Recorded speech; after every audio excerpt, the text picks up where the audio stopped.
নমস্কার, সকলকে স্বাগত আজকের অনুষ্ঠানে। আপনারা দেখছেন মাননীয় লেখক, আজ 10ম পর্ব। আমার সঙ্গে রয়েছেন কবি তৃষা চক্রবর্তী। তৃষা, তোমাকে ধন্যবাদ জানাই, কৃতজ্ঞতাও অবশ্যই শব্দর পক্ষ থেকে। কারণ আমরা যখন বই করার কথা বলেছিলাম, তোমার থেকে পাণ্ডুলিপি চেয়ে চিনতে নিয়েছিলাম, তখন এটা বলিনি যে তোমাকে এত দূর আসতে হবে, সময় দিতে হবে, আমরা একটু রেকর্ডিং করব, নানা রকম প্রয়োজনীয় অপ্রয়োজনীয় কথা বলবো, এগুলো তোমাকে জানাইনি। তো চুক্তিপত্রে প্রায় ছিল না বলাই যায়। না, এই অত্যাচার ভাল লাগছে। তো সেজন্য আমরা মার্জনা চাইছি না, কিন্তু কৃতজ্ঞতা জানাচ্ছি তোমাকে। আমরা আগামী কিছুক্ষণ সময় তোমার সঙ্গে কথা বলবো, তোমার কাজের কথা জানবো। শুরুতেই শুনি, তোমার কবিতা আমরা পড়েছি, মানে আমি অন্তত তোমার কবিতার বই চাওয়ার অনেক আগে থেকেই তোমার কবিতা পড়েছি এবং তোমাকে খুব পছন্দ করি কবি হিসেবে, মানুষ হিসেবে পরে তোমার সঙ্গে আলাপ হয়েছে এবং সে আলোচনাতেও আমরা আসবো। তোমার এই কবিতা লেখার শুরু বা কবিতা পড়া, এই নিয়ে যদি গল্পটা বলো, কবে থেকে কবিতা পড়া শুরু করেছো বা ভালোবাসা কবিতার প্রতি কবে থেকে এসেছে? আমার সত্যি বলতে একদম ছোটবেলা থেকে সে অর্থে কবিতা পড়ার অভ্যাস খুব একটা ছিল না।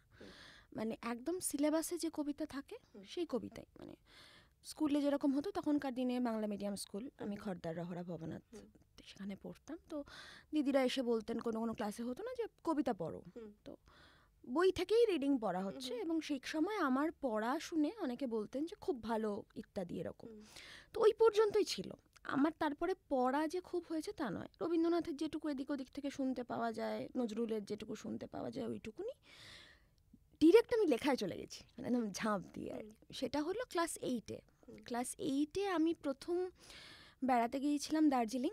এবং দার্জিলিং থেকে ওই যেটা হয়, আমরা সকালবেলায় সূর্যাস্ত দেখতে, সূর্যাস্ত না সরি সূর্যোদয় দেখতে, সকালবেলা সূর্যোদয় দেখতে টাইগার হিল সেখানে গিয়েছি। এবং সেইখান থেকে ওই যে আমি দেখলাম যে প্রথম কাঞ্চনজঙ্ঘা, তার ওখানে সূর্য উঠছে, তার একটা অলৌকিক দৃশ্য প্রায়, সেটা দেখে বা হোটেলে ফিরে আমি প্রথম জীবনের, মানে যাকে বলা যায় আর কি কবিতা, সেটা কবিতা হয়েছিল কিনা কে জানে, যাই হোক সেটা লিখি।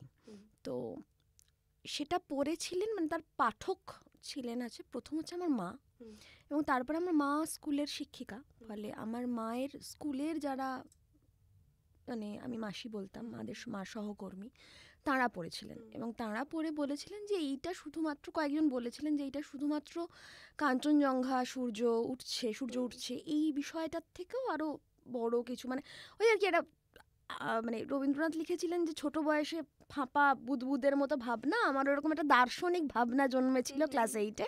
সেটা হচ্ছে যে মানে এই যে সূর্য উঠছে, কতজন এই নতুন সূর্য দেখছে, এই যে অলৌকিক অপরূপ দৃশ্য, যাদেরই পেটে ভাত নাই তারা কীভাবেই বা দেখবে, মানে এই ধরনের একটা দার্শনিক চিন্তা ভাবনায়, ভাত আগে না সূর্যোদয় আগে, সূর্য না থাকলে ভাত হবে না, ভাত না থাকলে সূর্য হবে না, মানে এরকম একটা জটিল তাত্ত্বিক আলোচনায় কবিতাটা শেষ পর্যন্ত চলে গিয়েছিল। তো ওটাই হচ্ছে প্রথম।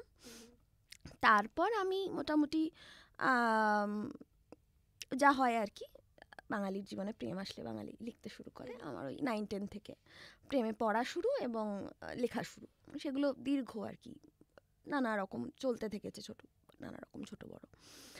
ঠিকঠাক সিরিয়াসলি লেখা যেটা আমি শুরু করলাম, সেটাও কবিতা লিখবো ভেবে লেখা নয়।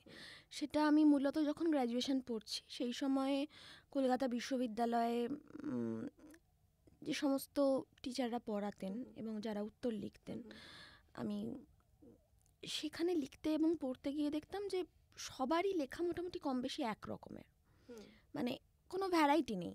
সবাই সিলেবাসে না না না না না না না উত্তর যখন আমরা লিখছি খাতায়, উত্তর যখন আমরা খাতায় লিখছি, তখন সেই যে নোটস লেখা হচ্ছে একরকম করে, হ্যাঁ, তো তার মধ্যে কোনো ভ্যারাইটি নেই, মানে মনে হচ্ছে একজনই উত্তরটা লিখেছে, বাকি সবাই ওটাকেই কপি পেস্ট করে গেছে, এরকম একটা ব্যাপার। সেইখান থেকে আমার মনে হয় যে আমার নিজের একটা ভাষা প্রয়োজন, যে ভাষায় আমি লিখব। তো তখন ওই সময় আমি একজনের কথা বলতেই হয়, তিনি হচ্ছেন অনিতেশ চক্রবর্তী। তো অনিতেশদার কাছে আমি তখন, মানে আমার গ্র্যাজুয়েশনের সেকেন্ড ইয়ার, সেই সময় আমি পড়তাম মানে পড়ার থেকে আড্ডা হতো বেশি অনিতেশদার বাড়িতে। তো অনিতেশদার এটা প্রথম আইডিয়া ছিল যে তুই মানে গদ্য কিভাবে লিখবো, কিভাবে প্র্যাকটিস করবো আরও গদ্য লেখা।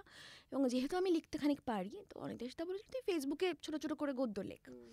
তো সেই থেকে আমি কিন্তু প্রথম গদ্য দিয়ে শুরু করেছিলাম, মানে ফেসবুকের এই লেখা ইত্যাদি গদ্য দিয়ে শুরু করলাম। এবং তারপরে আমি দেখলাম যে গদ্যটা কোথাও এসে ওই একরকম ব্যঞ্জনায়, মানে অতিরিক্ত ব্যঞ্জনায় পৌঁছতে পৌঁছতে ব্যাপারটা কবিতায় এসে মার্চ করে যাচ্ছে। ইদানিং গদ্য আর কবিতার মধ্যে প্রায় ডিফারেন্স তো অনেকটাই উঠে যাওয়ার একটা অবস্থা তৈরি হয়েছে। তো সেখান থেকে কবিতায় শিফট কর।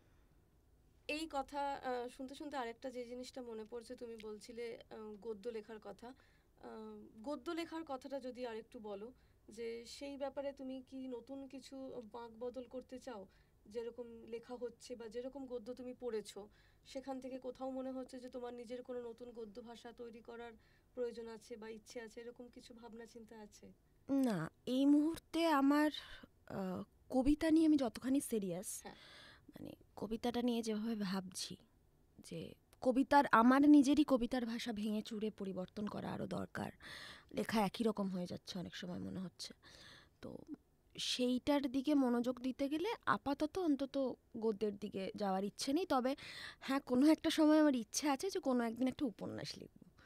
সেটা সেটা রয়েছে, তুমি এটুকুনি জেনে সেটা রাখো। কবে হবে আমি জানি না, তাড়া তবে নেই, অবশ্যই ভাবনা হ্যাঁ চিন্তা মানে করলেই সেটা হবে। খুব, আমারও খুব তাড়া নেই, মানে বেশ আরও বছর 10 পেরিয়ে গেলে তো কবিতাকে টাটা বাই বাই আসছি এরকম একটা ময়দান ছেড়ে চলে গিয়ে একটা উপন্যাস লেখার ইচ্ছে না, আছে। ছাড়ার তো প্রয়োজন নেই, পাশাপাশি দুটোই তোমার চলতে পারে, হয়তো তখন তুমি আরো অনেক না কিছু মানে লিখবে। ওই ওই আর কি, কবিতা যখন ছেড়ে যায় তখন তাকে জোর করে আঁকড়ে চেপে ধরে রাখাটা খুব মানে বিশ্রী ব্যাপার আর কি।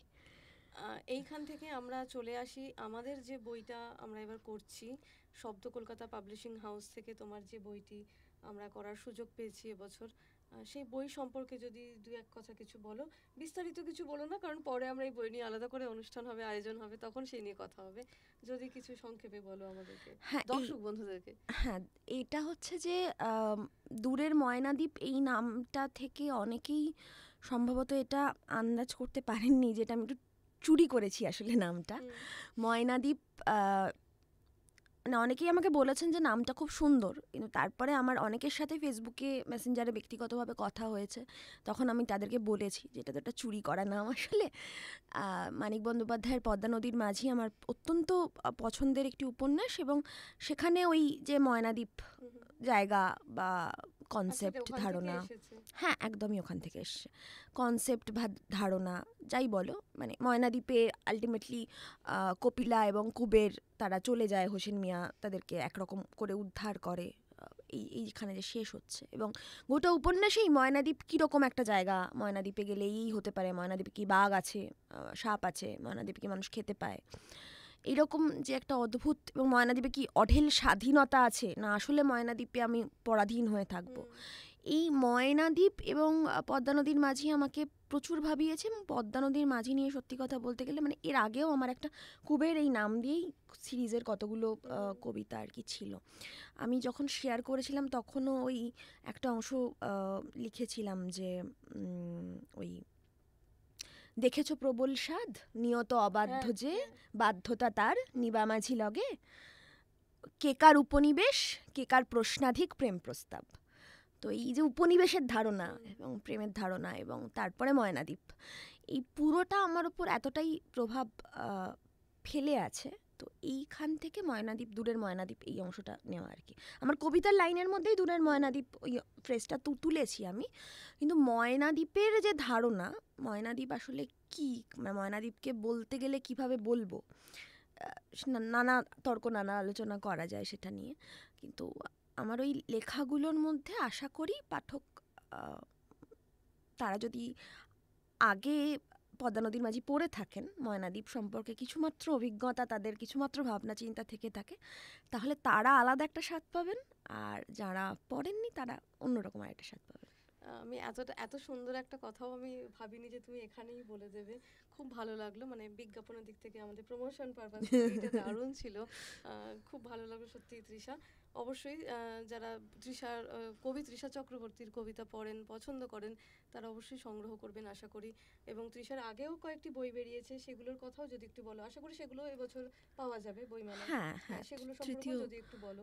সেগুলোর সম্পর্কে বলতে গেলে যেটা সমস্যা সেটা হচ্ছে যে আমি এখন এই মুহূর্তে দাঁড়িয়ে আমার মনে হয় যে যেটুকু বয়স আমি পেরোলাম তাতে আমি একটু বেশি লিখে ফেলেছি, মানে বেশি লিখে ফেলিনি, লেখা প্রকাশ করে ফেলেছি আর কি। তো যেটা হয় আর কি, প্রথম বইটা তৃতীয় পরিসর থেকে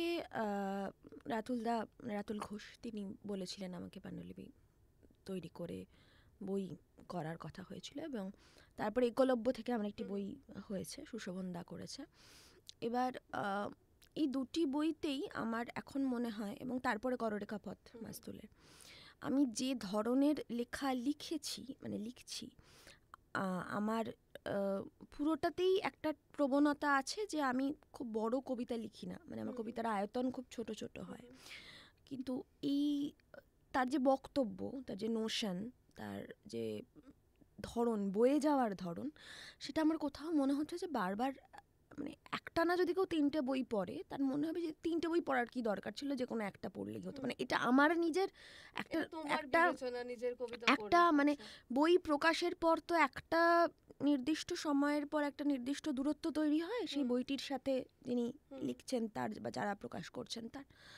সেই দূরত্ব থেকে আমি যখন পেছনটাকে ফিরে দেখি তখন আমার মনে হয় যে 3টে বই না করলেই হতো, মানে অতিরিক্ত হয়ে গিয়েছে করা।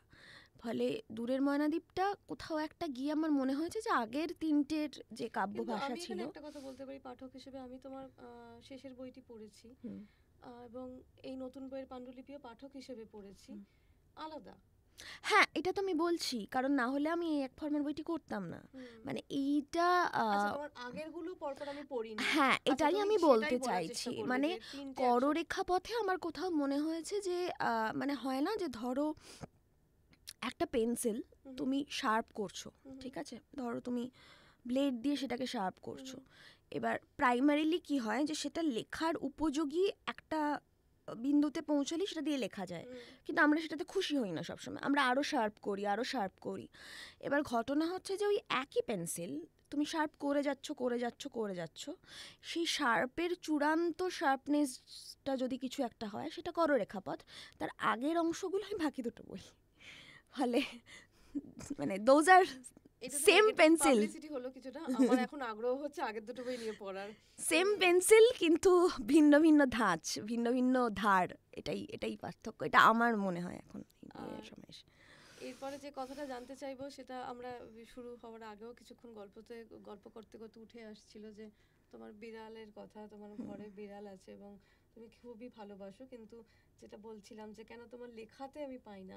আমি খুব কম বেশি অনেককেই দেখেছি যে যারা লেখেন এবং যাদের এরকম কোনো পশু পাখির প্রতি প্রীতি আছে বা ঘরে পোষা রয়েছে। এটা নিয়ে আমাদের কথা হয়েছিল যে আমরা বেড়াল নিয়ে একটা বই করব। একদম বেড়াল আমি সে বেড়াল নিয়ে হ্যাঁ সেদিন একটা কথা হয়েছিল যে আমরা বেড়াল নিয়ে না হয়নি। তোমাকে মাঝে একবার বলেছিলাম যে এই নিয়ে যদি একটা কাজটা আবার শুরু করা যায়, আমরা আশা করি কোনোভাবে কিছু একটা শুরু করতে পারি। হ্যাঁ, যেটা বলছিলাম যে তোমার লেখাতে আমি এখনো অবধি পাইনি, এটা কি সচেতনভাবে করো নাকি? এইটা সচেতনভাবে করি না, যেটা তোমাকে বলছিলাম আমি বেসিক্যালি একটু আগে, সেটা হচ্ছে যে আমার লেখার ক্ষেত্রে, গদ্য লেখার ক্ষেত্রে এটা হয় না, আমার কবিতা লেখার ক্ষেত্রে মূলত ওই এক ধরনের ব্যথা লাগে, মানে যাকে প্লেজার অফ পেন আমি যেটা বলছিলাম, তো সেইটা ব্যথা বা বেদনা সেটা মানুষ দিতে পারে, প্রকৃতি দিতে পারে। প্রথম কবিতা কিন্তু এসেছিল আনন্দ থেকে। না সূর্যোদয় দেখে তোমার আনন্দ? হ্যাঁ, না সূর্যোদয় দেখে আমার আনন্দ হয়েছিল, কিন্তু একই সঙ্গে আমার মনে হয়েছিল যে এই সূর্যোদয়ের ভাগ পৃথিবীতে সমবন্টন হচ্ছে না। আচ্ছা, এই দুঃখটা জড়িত ছিল। পেন থেকে না এলেও পেন চলে এসেছিল। হ্যাঁ, পেন থাকে, পেন আমার লেখায় পেন মানে অনিবার্যভাবে থাকে, মানে এটাকে কোনো প্রতিরোধ করার উপায় নেই, আমি যন্ত্রণা থেকেই লিখি। ফলে তো কুটুম মানে আমার বেড়াল, তো তার ক্ষেত্রে তার বিষয়টা হচ্ছে সে এতটাই আনন্দ আমার জীবনে এনে দিয়েছে, এবং আমার জীবনের চূড়ান্ত একটা ডিপ্রেসিভ ফেজ এসব আমি কাটিয়েছি, মানে এখনও আমাকে মেডিকেশনের মধ্যে থাকতে হয়, কিন্তু সেই সময়টা মানে চূড়ান্ত ছিল। সেই সময়ে ও এসেছে আমাদের জীবনে, এবং তারপর থেকে শুধু আমি নয়, আমার মা, আমাদের বাড়িতে যারা আছে তাদের সকলকে এতটাই সে ভরিয়ে রেখেছে, এতটা আনন্দে, যে ওর সঙ্গে আমি এতটা আষ্টে পৃষ্ঠে জড়িয়ে মরিয়ে রয়েছি যে কখনো এই দূরত্বটা আমি অনুভবই করতে পারি না, যে মিনিমাম দূরত্বটা থাকলে, মানে দূরত্বটা তৈরি হলে মানুষের প্রতি একটা দেখার দৃষ্টি তৈরি হয়। মানে ধরো ওই প্রদীপের তলার কালিটা দেখতে গেলেও তো তোমাকে একটু দূরে আসতে হবে। এবার মানে সেটা আলোটা বা অন্ধকারটা যেটাই তুমি দেখবে, তুমি যদি প্রদীপের ভেতর প্রদীপ হয়েই থাকো তাহলে তুমি আলোটাও দেখতে পাবে না, অন্ধকারটাও দেখতে পাবে না। তোমাকে বাইরে থেকে এসে তুমি হয়ে প্রদীপটা দেখতে হবে, একটা ডিটাচমেন্টের মিনিমাম প্রয়োজন হয়। তো সেইটা কুটুমের সাথে আমার কখনো ঘটেনি। ফলে এটা মা আমাকে বহুবার বলে যে তোর লেখায় কেন আসে না, কুটুমকে নিয়ে কিছু লিখিস না। তো মনে হয় যে ও যখন থাকবে না হয়তো তখন ওকে নিয়ে কিছু লেখা হবে। এরপর একটা প্রশ্ন যেটা খুব স্বাভাবিকভাবেই মনে হয়, যে তোমার কবিতা সবই কি প্রেমের কবিতা? এটা আমি নিজেই একবার মানে এটা আমার একটা লেখারই লাইন ছিল বহুদিন আগে, যে সব কবিতাই প্রেমের কবিতা। তো আমি আসলে মনে করি পৃথিবীতে সমস্ত গান, সমস্ত কবিতা তুমুল বিদ্রোহের, চিৎকারের, প্রতিবাদের যে কবিতা, তাও আসলে প্রেমেরই কবিতা। মানে কালকে ইনফ্যাক্ট ওই রায় বেরোনো এবং তারপর যাবতীয় যা কিছু, এইসবের পর খুব মন খারাপ যখন হয়ে গেছিল, আমি আবার ফিরে মাঝে মাঝেই শুনি ইকবাল বানোর হাম দেখেঙ্গে শুনছিলাম। তো ওই যখন শেষে এসে ওই বাস নাম রহেগা আল্লাহ কা, এটা যখন উচ্চারিত হয় না, তখন মনে হয় যে প্রেম ছাড়া প্রতিবাদ হওয়া সম্ভব নয়। এবং ওই প্রতিবাদ আর প্রেম এতটাই লিপ্ত যে ওই একটা কবিতা ছিল যে এই যুদ্ধ বিরহেরই মতো, আমাদের দেখা হলে চুকে বুকে যাবে। যুদ্ধ আর বিরহ আসলে এক, প্রেম আর শান্তি বা সাম্য আসলে এক। তাহলে সহজভাবে কিসে এলাম যে প্রেমের কবিতা, সব কবিতাই প্রেমের কবিতা? এটা আমার মতে শুধু আমার কবিতা নয়, মানে তোমাকে আমি এর আগেও একবার বলেছিলাম, যে কোনো, হ্যাঁ, এবার হয়তো মানে হাংরি জেনারেশনের কিছু তারা লেখা দেখিয়ে বলবেন প্রচণ্ড বৈদ্যুতিক ছুতার, এখানে কোথায় তুমি প্রেমের কবিতা পাচ্ছ। হ্যাঁ, সেটা এখন এস্টাবলিশ করা খুবই মুশকিল। কিন্তু প্রেমের তো রকম ফের আছে, হ্যাঁ। কিন্তু আমার কোথাও না কোথাও গিয়ে মনে হয় যে পৃথিবীতে যত ছবি আঁকা হয়েছে, যত গান গাওয়া হয়েছে, যত কবিতা লেখা হয়েছে, সবই আসলে প্রেমের। তুমি কি আদ্যন্ত প্রেমিক মানুষ? একদম। আর পরের প্রশ্নটা করলাম না, যেটা খুব স্বাভাবিক একটা প্রশ্ন, যে তোমার জীবনে প্রেম আছে কিনা, করলাম না, কারণ প্রেম তো আছে, কারণ আমি প্রেমের কবিতা পড়লেই খুশি, আমি সেখানেই নিজেকে। না প্রেম আছে, প্রেম ভরপুর আছে, প্রেম থাকতেই হবে, প্রেম ছাড়া হবে না আর কি।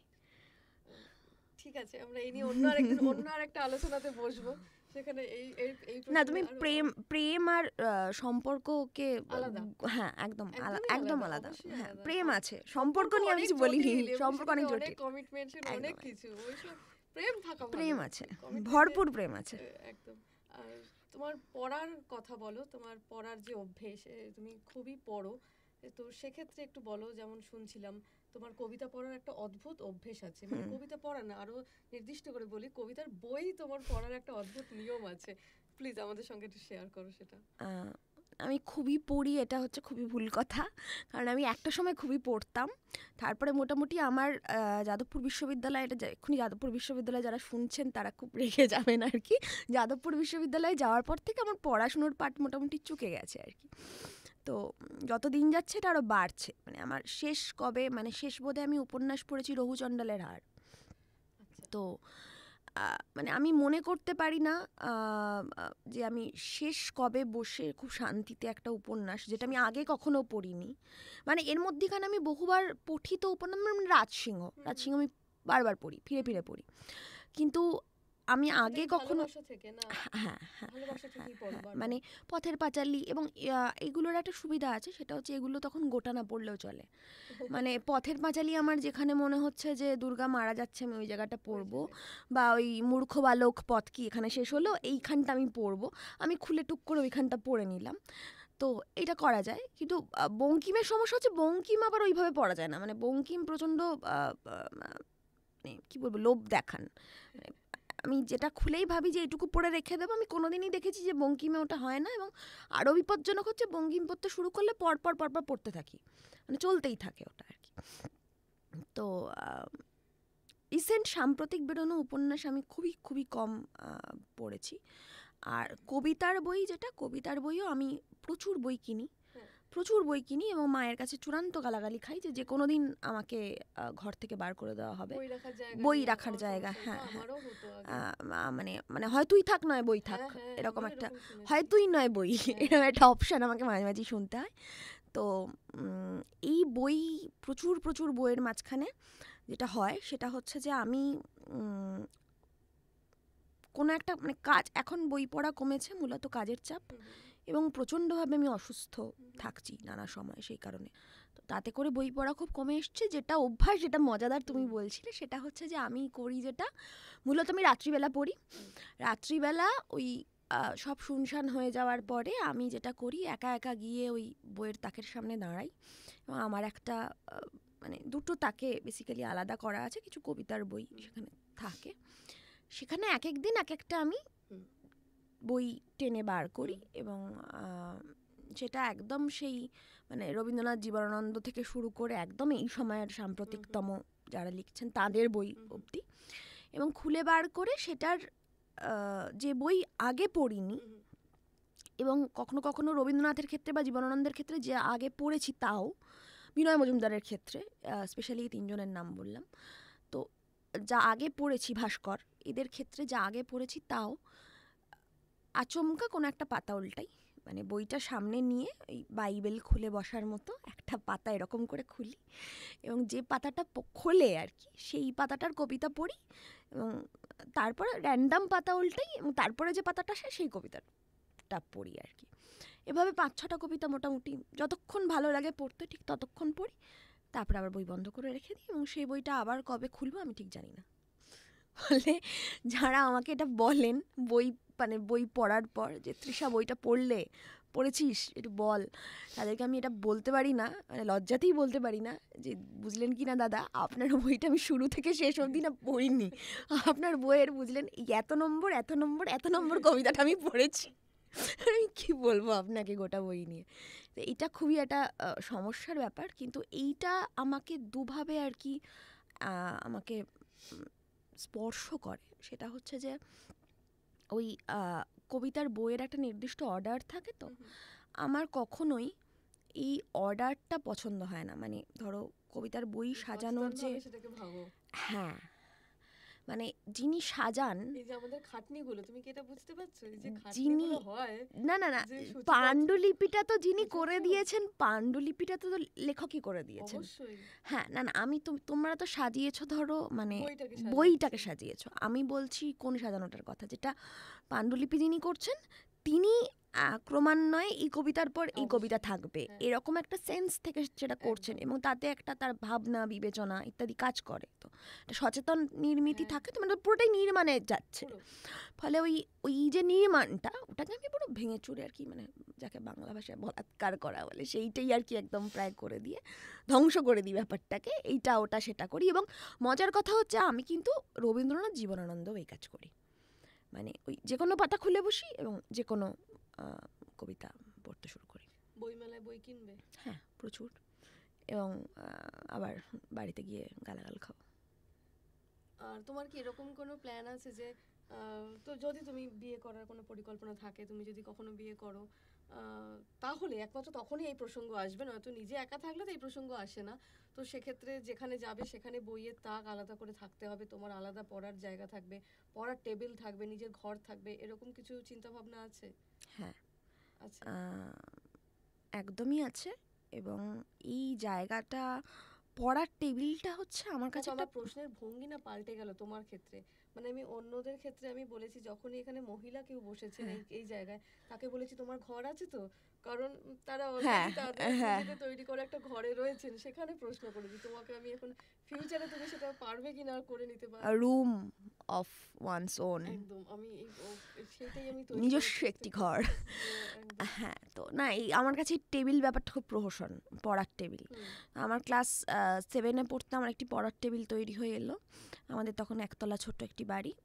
ক্লাস 5 না 6 নাগাদ আমরা ভাড়া বাড়ি থেকে মানে নিজেদের বাড়ি তৈরি করে এলাম। তো তারপরে 7 নাগাদ আমার একটি পড়ার টেবিল চলে এলো, যে মেয়ে পড়বে, টেবিল আনা হলো। এবং তারপর থেকে মানে সেই 2006-7 সাল থেকে আজ অবধি আমি কোনো দিন টেবিলে বসে বসোনি। পড়েছি বলে আমাকে দেখা যায় না। আমাকে মূলত দেখা যায় যে খাটের বিভিন্ন দিকে আমার বিভিন্ন বইপত্র ছড়িয়ে আছে এবং আমি ঘড়ির কাঁটার মতো ঘুরছি খাটে। মানে কিছুক্ষণ আগে আমি ওইদিকে ছিলাম, কিছুক্ষণ পরে আমি এইদিকে আছি, তার কিছুক্ষণ বাদে আমি এইদিকে আছি, মানে এরমভাবে আমি ঘুরতে থাকি। বই চারিদিকে ছড়ানো, সেই অনুযায়ী আমি ঘুরছি, বইকে স্পেস দিতে গিয়ে আমি ঘুরছি। এটা ঘটে। পরে পড়ার টেবিল একটি প্রহসন। কিন্তু পড়ার টেবিলের একটা খুব সুবিধা আছে, সেটা হচ্ছে শক্তপোক্ত পড়ার টেবিল হলে তাতে তুমি যে বই তুমি তাকে ঢোকাতে তোমার প্রচণ্ড ল্যাদ লাগছে, রেখে যাও, জমিয়ে পড়ার টেবিলের ওপর বই রেখে যাও। এইটা পড়ার টেবিলের মজা। ফলে পড়ার টেবিল এবং তাকের ওই আমার যে প্রেফারেন্সটা সেটা হচ্ছে যে আমি খুব আগোছালো করে বই গোছাই। মানে আমি গোছাই আগোছালো করে। তো সেইটা আমার অন্য কেউ হাত দিলে খুব খুব অসুবিধা হয়। ফলে আমার নিজস্ব বইয়ের তাক এবং নিজস্ব পড়ার টেবিল এটা তো দরকার। এবং এই যে লেখার কথা তুমি বলছিলে, আমার লেখার কোনো নির্দিষ্ট সময় নেই। মানে আমি অটোতে হাতে মানে পেনে না, একেবারে না, আমি ভুলেই গেছি আমার হাতের লেখাটা কীরকম। হ্যাঁ, ফোনে লিখি আমি। তো আমি অটোতে সামনের সিটে বসে লিখেছি, এরকমও হয়েছে। এটা গত পরশুদিনই হয়েছে। এটা গত পরশুদিনই হয়েছে। না মানে তখন আমি কলেজ থেকে ফিরছিলাম, ওই তোমার অটোতে ছিলাম, মধ্যমগ্রাম থেকে সোদপুর ফিরছি। তো এই সময় ওই মহেশপোতা লিংক রোড বলে একটি, মহেশপোতা একদম লেটেস্ট আমি কদিন আগে দিয়েছিলাম ফেসবুকে, ওই কবিতাটা অটোয় বসে লেখা। মানে আমি ভেতরে বসেছিলাম আর কি, দুজন পাশাপাশি বসেন, আমি ভেতরে বসেছিলাম। তো মানে আমার লেখার কোনো ঠিক ঠিকানা নেই, আমি কোথায় লিখি, মানে ট্রামে, বাসে, ট্রেনে, অটোয়, রাস্তায়। এবং বেশিরভাগ লেখায় তো এই মাথায় তৈরি হতে থাকে, সেটা যে কোনো সময় তৈরি হয়। এবং ওই আর কি মানে একটা কিছুক্ষণ সময়ে ওটাকে ধরে না রাখতে পারলে সেটা হারিয়ে যায়। না হলেও চলবে, কিন্তু তোমার পড়ার তাক, বইয়ের তাক, এইগুলো তোমার বইয়ের তাক দরকার। এবং আমি যখন লিখবো তখন আমার একটা মানে দেখা যায় না, অদৃশ্য ডু নট ডিস্টার্ব বোর্ড টাঙানো থাকে। এবং সেটা দেখে আর কি মা বোঝেন। হ্যাঁ, সেটা একদম মা বোঝেন, মা পড়তে পারেন যে এটা এখন ডিস্টার্ব করা যাবে না। এবং আমার ওই পড়ার টেবিল, একটা বই রাখার জায়গা এবং সময়, যে সময়টায় আমি লিখি সেই সময়টায় আমি বিশ্ব সংসারের কাউকে চিনি না আর কি, এরকম একটা অবস্থায় থাকি।